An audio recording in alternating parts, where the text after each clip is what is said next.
Hello and welcome, I'm Andy Richmond, and over the next 10 minutes or so we'll be taking a look at the 49ers and Colts clash with a big match preview brought to you by NFL Insight. We'll take a look at how the betting markets are shaping up on this contest, assess some of the important elements within the game and how they affect the dynamics of how this matchup works, and give you just a little taste of some of the trading statistics that exist throughout the match from our exclusive and groundbreaking match trading statistics sheets, which are available via the Insiders Club at NFL Insight. First of all, let's look at how the bookmakers weigh up this game and how their prices compare with the NFL Insight Master Tissue. You can see that the bookmakers are making this game San Francisco are heavy favourites, making them a 1 to 5 chance, and the handicap reflects that, with San Francisco being asked to give up double-digit handicap of 10.5 points. Both of those prices are roughly in line where we think the market should be pitched. All of these prices that you can see on the chart in front of you are available via our trading sheets, so you can compare a real price based on hundreds of similar games with what you are being offered in a marketplace. Your own tissue in your hands, and they should prove incredibly useful if you are betting or trading on the game to give you an idea of where the market should be. Moving on, let's take a look at the prices that are available on offer on the Matchbook exchange, which is well worth a look as an alternative to BetDAQ and Betfair, with good liquidity and coverage on the NFL. On the money line with Matchbook, the 49ers are 1.2 favourites, and despite their drubbing on the road by the Seahawks, they are clearly favoured to bounce back here against a Colts team which may well have overachieved last year and is on the road for the first time this year. The handicap line was 49ers minus 9.5 points on the advanced line and bumped up to minus 10 after the Colts lost to the Dolphins on Sunday afternoon. The 49ers blowout loss to the Seahawks doesn't look like it's affecting that line much, as several books went to minus 10.5 on Monday morning, although it looks as though that extra point has just tilted the market in favour of the Colts, especially as there have been a few big handicaps overturned this year in the NFL. Finally on Matchbook, we take a look at the match points line, the total match points line. That's set at 46. The overs are slight favourites here, but I'd slightly favour going with the unders at the moment. You're just paying a slight premium on those overs at the moment, and unders might just be the way to go with this, with both sides feeling each other out earlier on. Let's reflect on some of the past meetings between these two teams and how the season has started for the 49ers and Colts as we head into week 3. The two teams have met infrequently. This is their 8th meeting since the Colts were based in Indianapolis. The 49ers lead the series 4-3, but the Colts have won the last 2 meetings 28-3 and 18-14, although this time we have two very different quarterbacks pulling the strings. The Colts, well, how have they started the season? They've been involved in 2 close games at home this year, winning 1 and losing 1, both involving that 4-point margin. This will be their first road trip of the season. They went 4-4 on the road last year. The 49ers, well, they're 1-1 as well. They opened impressively against the Packers in that rematch of that divisional game from last year. And then they threw in a complete stinker against the Seahawks, losing 29-3. That's the second consecutive time the Seahawks have blown them up. And that match-up that's to come later in the season will be well worth watching. That's the background to the game. Let's take a look at how the match dynamic works. And 5 keys to the game for each side. We'll start with the Colts as they play their first road game of the year. The recent addition of running back Trent Richardson will help Colts quarterback Andrew Luck, who on Sunday came up just short in his attempt to add another 4th quarter comeback to his resume. He did make some impressive throws in this game, but as his sub 60% completion rate suggests, he was often scattershot and forced a number of throws, especially under pressure. Miami didn't get to him at an extraordinary amount either. Pressure on just 36% of dropbacks was middle of the pack this week compared to the rest of the league. On 18 snaps under pressure, Luck was awful. Completed just 3 passes, and what the Dolphins did was a great job of taking away the deep and intermediate throws, as Luck completed just 7 of his 19 attempts more than 10 yards down the field, going 3 of 8 over the middle. The Colts tried to rely on him to save the day, as they did for much of 2012, but that's not always going to work. Today, Luck, on that game against the Dolphins, Luck was good, but he wasn't great. When he's not great, the Colts will have a hard time winning ball games. They can't always rely on him, especially in just his 2nd season in the NFL. I think the sky's the limit for Luck, but doing too much over the course of a game could limit his effectiveness. They must balance the offense, and limiting Luck's passing attempts will only increase his ceiling as he continues to grow as a passer. Last week, San Francisco went into Seattle confident about putting on an offensive show against the Green Bay Packers in Week 1. They proceeded to put up just 3 points. How? Well, first, the Seattle defense made Colin Kaepernick uncomfortable, and it resulted in the young quarterback's worst game of his career. Kaepernick finished 13 of 28 for 127 yards, 3 interceptions, and generally looked very indecisive and inaccurate all game. What the Seahawks were able to do was pressure Kaepernick with just 4 pass rushes for a large portion of the game, meaning they didn't have to sacrifice coverage. The interior line from Seattle was particularly disruptive and collapsed the pocket quickly and forced Kaepernick to scramble. The Colts would do well just to employ this technique while not blitzing too much and allowing Kaepernick to break contain. If the Colts can get pressure without relying on the blitz, they can afford to keep a spy on Kaepernick, limiting, hopefully, his rushing output and forcing him into more pressure situations where we have to throw the football. The Colts' ability to score in the second half has been dramatically different from their first half performances, something that's been a glaring problem for a team that needs to be carried by their offence. The Colts have never scored more than 7 offensive points in the second half when Chuck Pagano has been on the sidelines. That hints at a problem with either half-time adjustments or poor situational play calling, or possibly both, under Pagano. The team's points per drive average drops from 2.46 in the first half to 1.08 in the second half. That's clearly a problem and needs to be improved. They need to improve their second half production, especially on some occasions they're going to be playing a little bit of catch-up. The final thing that needs to improve after week 2 is the Colts' short yardage work in the run game. In third and short and 3 or less yards to goal, the Colts have been woefully inconsistent, converting just 4 times on 8 attempts. The 50% rate is good for 7th worst in the league in 2013 and would have put the Colts at the same rank last season.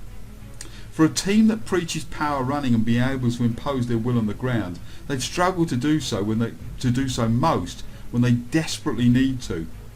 If the team is to pull off an upset in San Francisco, then we need to take advantage of those short third downs. So to that end, welcome aboard Trent Richardson from the Browns, who will give the Colts a legitimate running threat and the ability to run and add balance to the offense, which threw 43 pass attempts on Sunday, in contrast to trying to run the ball on just 26 occasions. Expect that number to rise on Sunday, even against a tough 49ers run defense.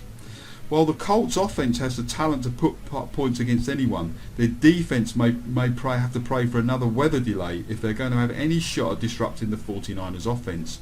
The first thing that the Colts absolutely need to improve is their pass rush, specifically with those base 4 rushes.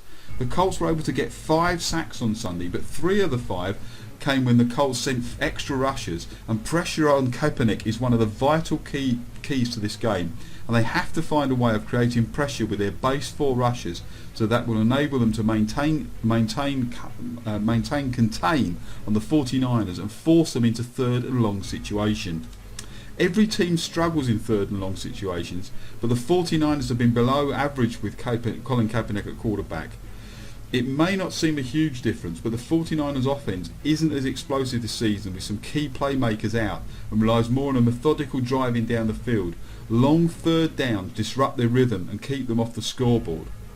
Those are the things that the Colts need to do to actually get into this game and to maintain keeping the 49ers quiet. So what do the 49ers need to do within this game to advance to 2-1 after that setback on the road last week? And it was a big setback. Firstly, the running game for the 49ers. Running back Frank Gore has not gotten off to a good start in 2013. In week 1 against the Green Bay Packers, he rushed for a mere 44 yards and 21 attempts. Against Seattle last week, he fared even worse, with just 16 yards and 9 attempts. And they're tough to run on Seattle. But thus far in 2013, that makes Gore averaging a mere 2 yards per carry. In week 1, the Packers did an excellent job of limiting the ground attack of San Francisco's run-first offense. That attention to stopping Gore allowed Kaepernick to throw for over 400 yards. In week 2, the Seahawks manhandled the 49ers offensive line, and a big Seattle lead eventually dictated that San Francisco abandoned the running game altogether. Now, I don't believe Gore is the elite back he once was, but there are a few reasons to doubt his production could be quite good in this year still. As long as the offensive line improves over the course of this and subsequent weeks, Gore should be fine, and it means that San Francisco should not abandon the running game just yet. San Francisco's offensive line is one of the bulwarks of the franchise, yet they did not show it against Seattle. There are a couple of factors behind the offensive line's lack of production in week 2. First, the crowd noise at Seattle's CenturyLink field is an obvious handicap, and coping with such a distraction makes any offensive line's job precarious. In addition, having little success on early downs forced the team into a number of third and long situations. That, coupled with the Seahawks corners shutting down San Francisco's receivers on the outside, made pass blocking a very difficult task. In all likelihood, the offensive line should rebound against the Indianapolis defence that allowed 17 points and 24 points to the Oakland Raiders and the Miami Dolphins respectively. The Colts' defensive front is not of the calibre of Seattle's, and San Francisco's offensive line will benefit from that downgrading talent. In week 1, Kaepernick had a storming game, but that all changed in week 2. Against the Packers, Kaepernick was able to showcase a rapport with wide receiver Anquan Boldin. In Seattle, the Seahawks shut Boldin down, and Kaepernick struggled to find other targets. Look at the statistics: 406 yards passing in week 1 versus only 107 in week 2. Kaepernick threw 3 touchdowns against the Packers, but 3 interceptions against Seattle. With Boldin taken away by the Seahawks, Kaepernick struggled.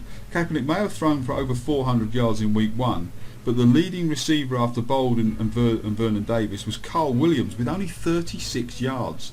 With Davis currently nursing a sore hamstring, someone's going to have to take a little more initiative and give Kaepernick more weapons to throw to. They've almost been forced into just looking for Boldin and Davis, and little outside of that group. It's not a wide and deep receiving core.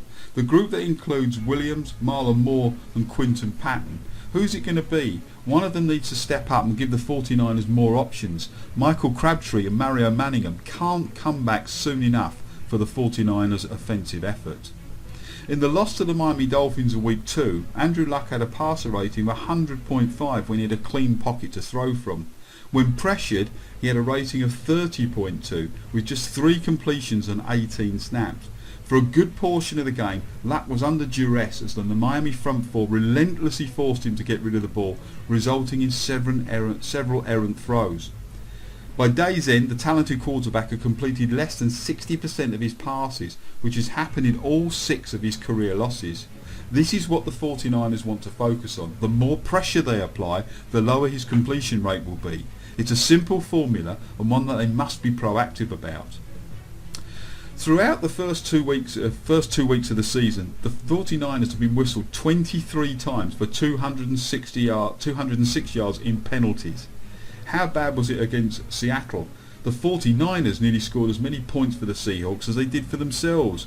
They had an absurd amount of personal foul calls, and against any team, let alone as one as good as the Seahawks, that is going to cost you dearly. San Francisco stands as the second most penalised team in the league for those 206 yards, with a whole host of infractions. A slew of them came in that Seahawks game. It was actually 12 times for 121 yards, and that's the highest total since head coach Jim Harbaugh's arrival in 2011. What the 49ers to do is simple. The penalties, especially the unsportsmanlike flags, need to be limited. San Francisco does not need to be the least penalised team in the league to ensure postseason success, but they do need to be better, and limiting the penalties will make life a whole lot easier.